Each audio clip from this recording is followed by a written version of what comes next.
Paz do Senhor, meus irmãos, sejam todos bem-vindos.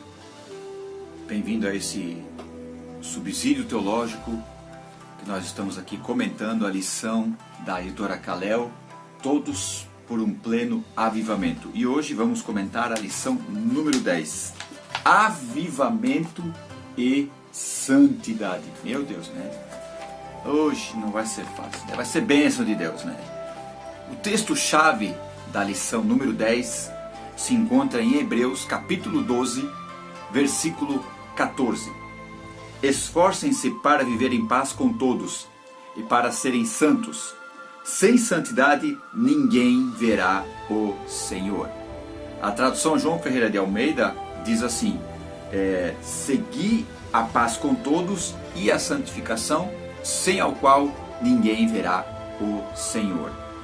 Aqui o texto fala esforcem-se, mas a lição, a tradução da João Ferreira de Almeida que eu tenho diz seguir, que quer dizer ir junto, e até dá a ideia ali de perseguir, isso mesmo, perseguir, o seu desejo realmente de fazer isso. E sem santificação, essa palavra santificação no grego ali, no Novo Testamento tem apenas 10 vezes, certo? E na verdade fala de um processo, e nós vamos comentar mais alguma coisa. E quando eu achei interessante, sem a santificação, ninguém verá o Senhor. Não consegue, ninguém, quer dizer, não consegue ver o Senhor. Eu entendo que, lá acho que é Tiago que diz que Deus habita numa luz inacessível. Todo pecador que não entregou a vida para Jesus, que vai comparecer diante de Deus, vai enfrentar essa luz inacessível. Não conseguirá olhar, não conseguirá se manter. A santidade de Deus é tão pura, tão perfeita, que o pecador sem Cristo, o pecador não remido por Cristo, não conseguirá olhar, não conseguirá ficar ali. Será uma situação terrível. Por isso que o comentarista, o escritor aos Hebreus fala: sem santificação ninguém verá a Deus, ninguém conseguirá fitar ao Senhor, ninguém conseguirá ficar na presença de Deus. Vamos para a lição. Hoje a lição comentada pelo nosso pastor presidente, escrita e comentada pelo nosso pastor presidente Newton dos Santos. A tópico 1 da parte 1. A parte 1 é santificados e o tópico 1 da parte 1 é o que é santidade. O que é santidade? Bom, eles usaram aqui, o pastor Newton usou como texto de leitura bíblica em classe, Salmo 24, versos 3 a 6, e a primeira carta de Pedro, capítulo 1, versículos 15 e 16. Então, o primeiro tópico da parte 1, o que é santidade? Santidade quer dizer o quê? Separado. Simplesmente isso, separado ou colocado à parte. Mas a parte de quê? Separado do quê?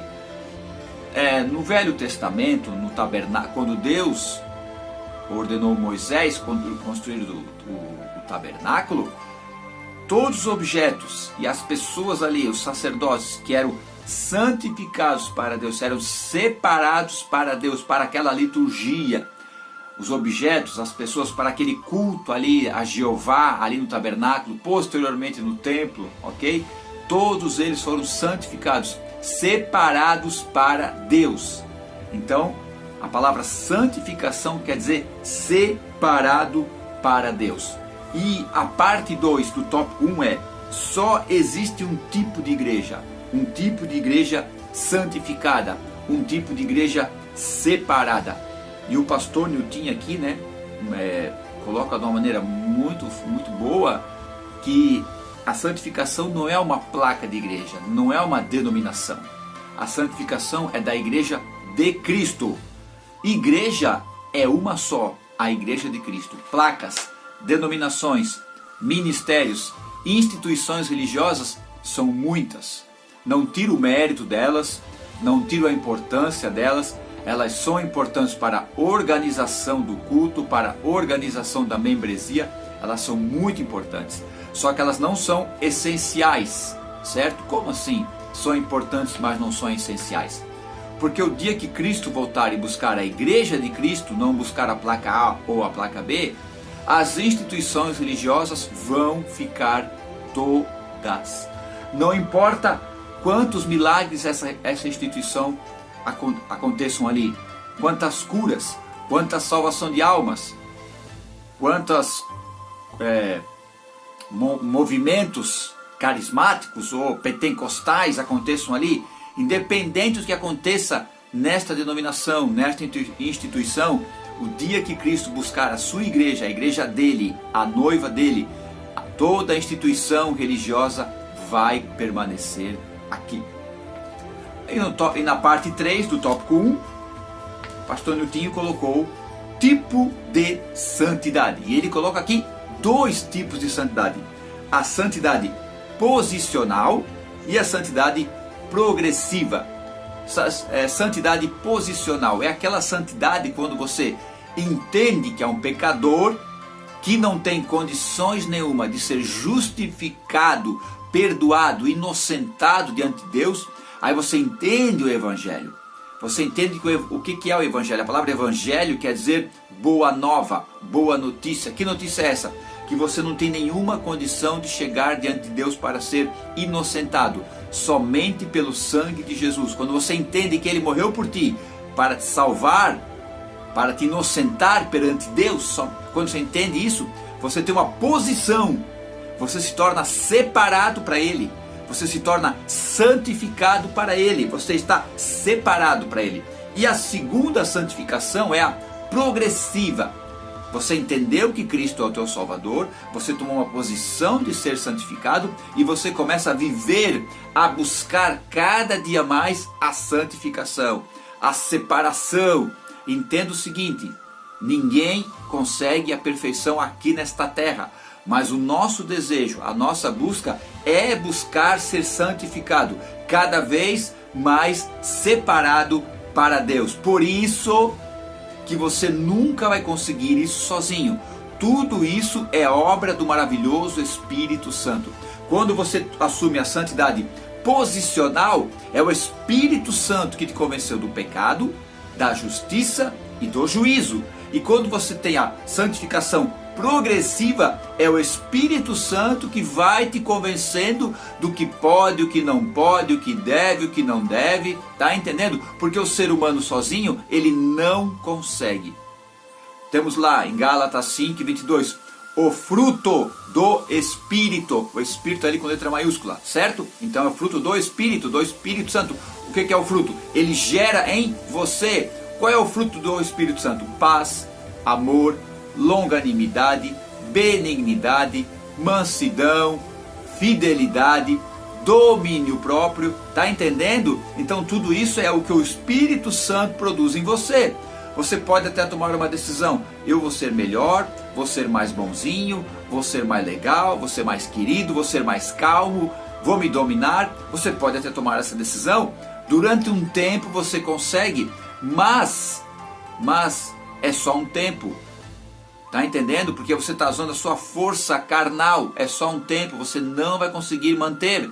Então, por isso que o fruto é do Espírito. Tá entendendo? Precisamos da ajuda e da direção do Espírito Santo, porque o homem sozinho não consegue ser santificado, não consegue se posicionar para a santificação e não consegue ter uma vida progressiva em santificação. Ele é dependente do Espírito Santo. Se ele fizer sozinho, é apenas uma mera e pura religião. Não pode isso, não pode aquilo, não pode aquele outro. Aqui na minha religião não pode isso, aqui na minha religião não pode aquilo. Mas quando o Espírito Santo te direciona, você não faz nem por força, aleluia, e nem por violência, você faz pelo Espírito. Por isso que o profeta Ezequiel recebeu a revelação de Deus e escreve que naqueles dias eu tirarei o coração de pedra e colocarei o coração de carne, e colocarei o meu Espírito dentro de vocês. Aí eu escreverei as minhas leis no coração de vocês.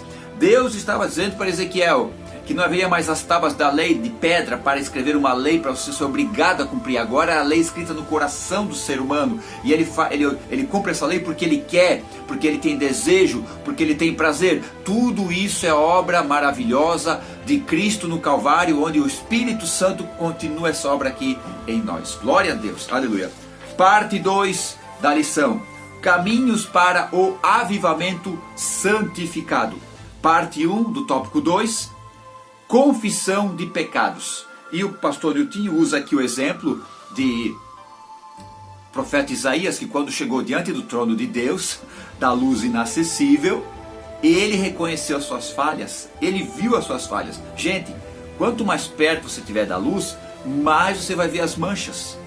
Quanto mais escuro você estiver, quanto mais escuridão estiver no local, menos você vai ver a sujeira. Agora, quanto mais claro, mais iluminado estiver o local, mais fácil você vai ver a sujeira, mais fácil de limpar, não é assim?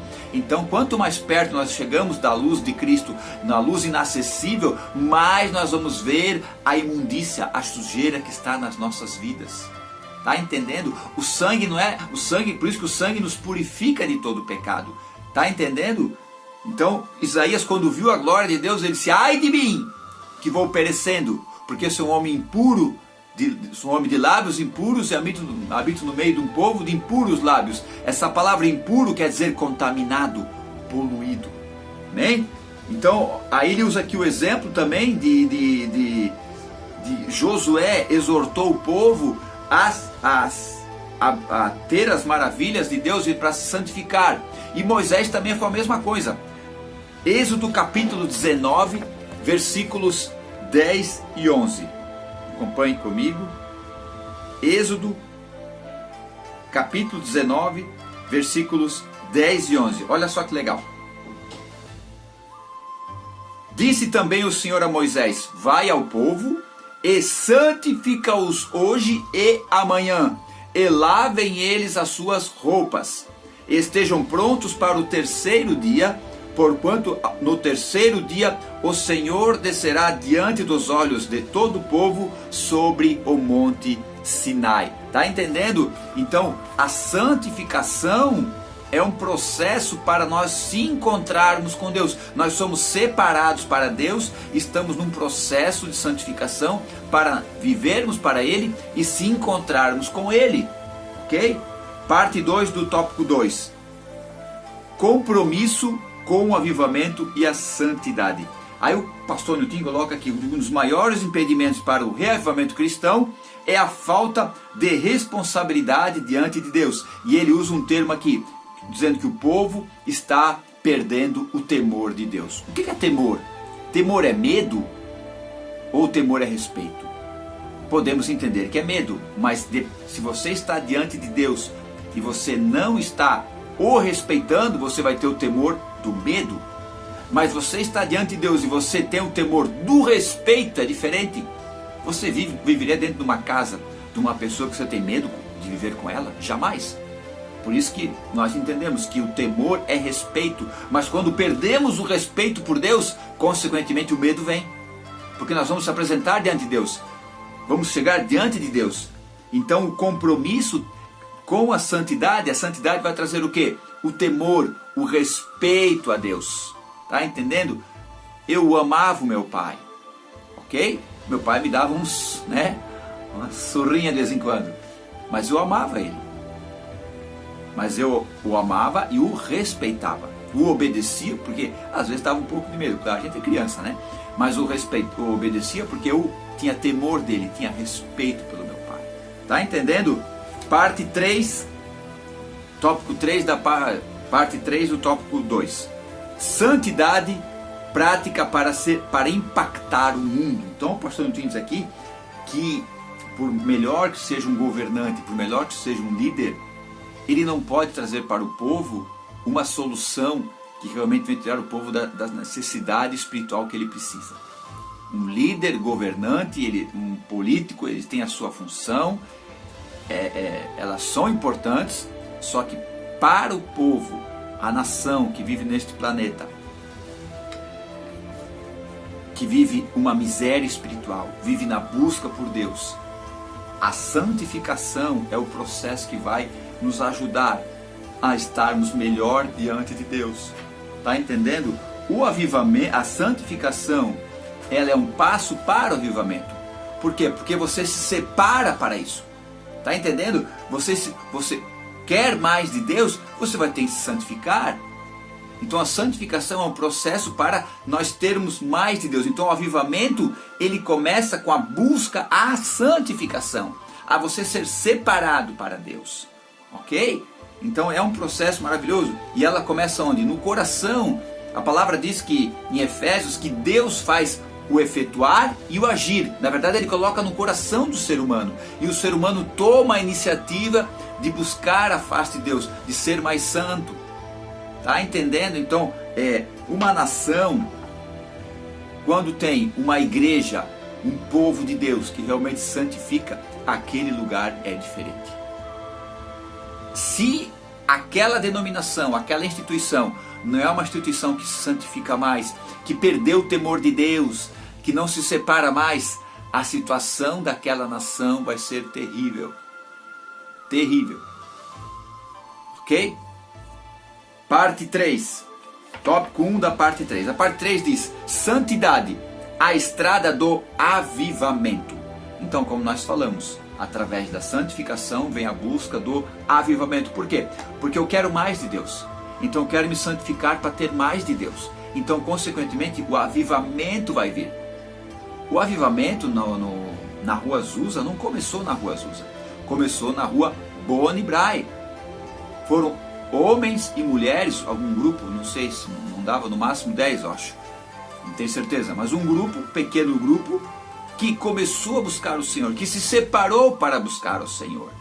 Diz os historiadores que William Seymour, o líder da Rua Azusa, orava 7 horas por dia, gente.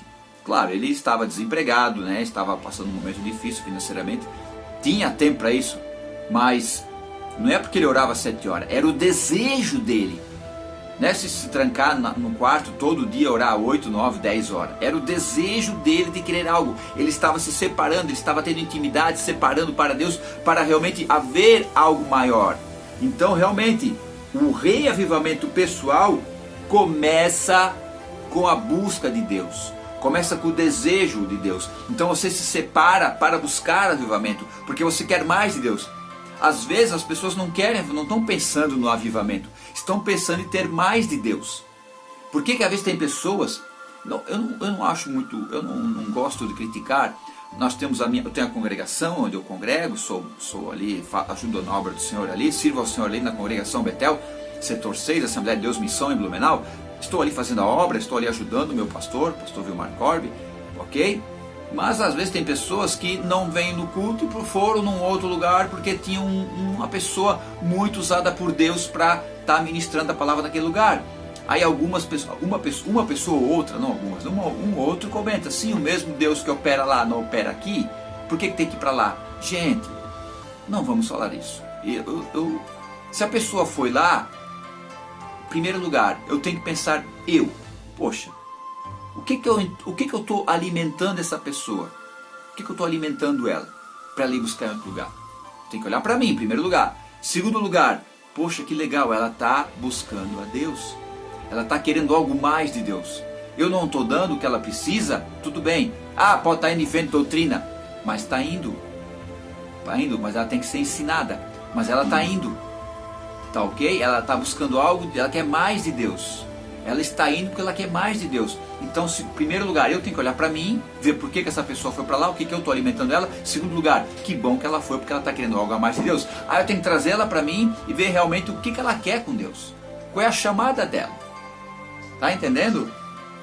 Então, eu vejo assim que a pessoa que quer Deus, se onde ela está congregando não está satisfazendo ela, ok? Há uma possibilidade dela buscar outro lugar, ela buscar mais de Deus, ela quer mais. O que acontece, a questão do vento, doutrina, pode acontecer a pessoa ser influenciada por modismos ou por situações que falam a ela e ela se vislumbra e acha que aquilo é a coisa mais linda do mundo. E às vezes não é. Por isso que as pessoas, em primeiro lugar, têm que ser ensinadas. Essa pessoa tem que ser ensinada. Aí nós perguntamos para ela: por que ela não vem na escola bíblica? Por que tu não vem na escola bíblica? Eu que sou professor, será que a minha aula, ela gosta da minha aula? Por que ela não vem no dia que eu estou dando aula? Por que eu como professor? Irmão, irmã, por que você não vem na minha aula? Você gosta da minha aula? Você gosta de ver eu falar? Você gosta de ver eu ensinar a Bíblia? Faça isso com essa pessoa que você é professor. Pergunte por que ela não foi na aula, por que ela não vem. Se o que você passa não agrada a ela, vamos assumir a nossa responsabilidade como professores de escola bíblica. O que nós estamos, por que o povo não quer? Tá, então tá bom, não tem escola, não quer vir na escola bíblica. Tá, e o culto de ensino? Por que não vem? Não vem porque não tem mais. Não vem no culto de ensino porque não existe mais. Quando eu me converti, isso aqui não é uma crítica, isso aqui é um alerta, tá? Quando eu me converti, em 1999, em outro ministério, depois vim para a Assembleia de Deus, nós tínhamos cultos terça, quinta, sábado, domingo e domingo de manhã. Ah, tem que ficar enfiado dentro da igreja? Não. A igreja somos nós, a igreja não é quatro paredes. Mas o desejo de adorar a Deus, de aprender da sua palavra, era muito forte, gente. Terça-feira o culto de ensino, as igrejas eram lotadas. Domingo de manhã a escola bíblica não era tão lotada assim, mas sempre tinha pelo menos um bom número de irmãos, pelo menos 30% dos membros frequentavam a escola bíblica. Hoje chegamos a 10%, nem isso em alguns casos. É muito triste. Então, por que às vezes o povo está indo buscar algo em outros lugares? Porque não estamos alimentando esse povo como ele merece ser alimentado. Crescer na graça e no conhecimento. Mas que graça e que conhecimento estamos passando? Meu Deus. Vamos lá. Parte 2 do tópico 3. Santidade da igreja para o avivamento. Então, a igreja tem que estar santificada para ter avivamento. Começa na localidade, começa na comunidade, começa na instituição. Desculpa, começa primeiro nas pessoas, para depois, na pessoa, partir para a localidade, para a instituição. Quanto mais eu buscar santidade, mais perto eu vou estar de Deus. Não é se isolar, é se separar. Entenda bem essa diferença que eu quero dizer aqui quase no final da aula, do comentário aqui. Se santificar não é se isolar, é se separar. Existe uma diferença muito grande de você se isolar do mundo, não ter mais contato com ninguém, porque é santo, porque não sei o que. Existe uma diferença muito grande. Jesus andava com os pecadores, Jesus deixava uma prostituta lavar seus pés e beijar eles. Olha só, Jesus colocou no seu ministério um tesoureiro que pegava dinheiro do caixa. Se fosse hoje em dia, que escândalo, né? Ok? Um dos grandes discípulos de Jesus era muito inconstante, que era o Pedrão. Então olha só, gente. Tá entendendo? Então, se santificar não é se isolar, é se separar. Volto aqui no começo da lição. Nós precisamos da ajuda do Espírito Santo. Como eu vou ser luz nas trevas? Para o mundo que está em trevas, se eu fico escondido, pode uma luz ficar embaixo de uma cama? Não, ela tem que aparecer. Tem que estar iluminando. Está entendendo? Então você é uma luz nesse mundo. Então volto a falar. É se separar. Existe uma diferença muito grande. Para isso você tem a ajuda do Espírito Santo. Por favor. Ok? Concluindo. Santidade é o desejo profundo de cada crente. E eu completo essa frase do pastor Antinho dizendo: santidade é o desejo profundo de cada crente, motivado e direcionado pelo Espírito Santo. O grande problema das nossas instituições não é o formalismo, não é a religiosidade, que eu acho que é muito forte hoje em dia, mas o grande problema é a falta de busca a Deus através do Espírito Santo. Ok? O Espírito Santo é nosso professor por excelência. O Espírito Santo é nosso ajudador. Nós não crescemos mais porque não buscamos a Deus, não entendemos a obra do Espírito Santo na nossa vida. Leia João 14, 15, 16. Leia o livro de Atos, veja o que o Espírito Santo fazia na igreja naquela época, faz hoje em dia. Ele chegou a dizer para Paulo ia pregar o Evangelho, como Jesus disse, ide pregar o Evangelho a toda criatura. Então Paulo ia para Bitínia, o Espírito Santo chegou e disse: não vai. Como assim? Eu vou fazer a vontade de Deus? Não vai. Está entendendo como é que tem que ser? Nós temos o grande problema para nós alcançarmos o avivamento, para nós sermos mais santificados, para nós termos mais jejum, mais oração, é realmente nós falarmos e termos mais intimidade com o Espírito Santo. Paulo encerra a carta dele, 2 Coríntios, capítulo 13, 13, que o amor de Deus, a graça do nosso Senhor Jesus Cristo e a comunhão do Espírito Santo sejam com todos. Está entendendo? Então vamos buscar a Deus Vamos buscar a santificação com a ajuda do Espírito Santo. Senão, meu irmão, será apenas religião. Amém? Deus abençoe a todos. Muito obrigado por ter acompanhado. Fique na paz. Tchau.